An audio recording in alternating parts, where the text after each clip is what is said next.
Well, let me start by sharing that influencing is not about winning arguments, but it is about building alignment. Now, I found that a few principles go a long way.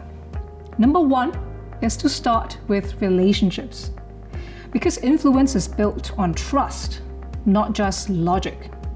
So I make it a point to understand where my stakeholders are coming from and to understand what success might look like to each of them. Because with that context, then it helps me frame the solution in a way that would resonate with the stakeholder groups respectively.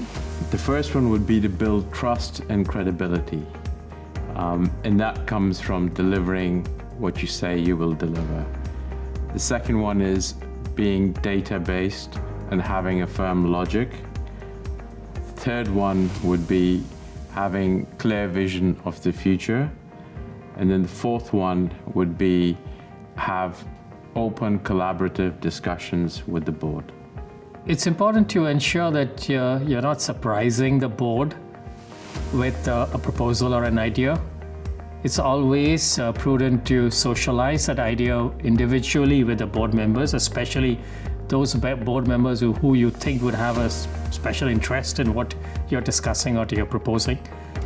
Now, number two, it goes without saying that we need to lead with data. So I come prepared not only with data, but with a clear articulation of the why, the trade-offs, and how my proposal gels with the broader goals. But yet, it is important that we remain open-minded to possible challenges, because no matter how prepared we are all bound to have blind sides.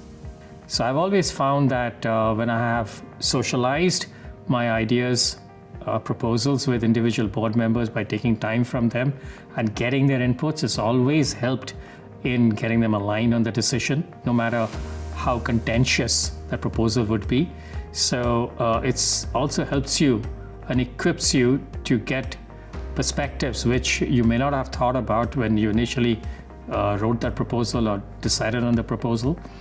So that is one thing that I would always advise, that don't get your board members surprised with anything that you're proposing. Now, last but not least, I think that to co-create is to influence. Now, what do I mean by co-creating? Let's face it, stakeholders are that much more likely to support a proposal or a decision on which they were consulted or in which they might even have had a hand in shaping. So influencing, don't think about it in terms of imposing our views on others, but think about it as being adept at co-creating it with others. So to influence better, aim to co-create.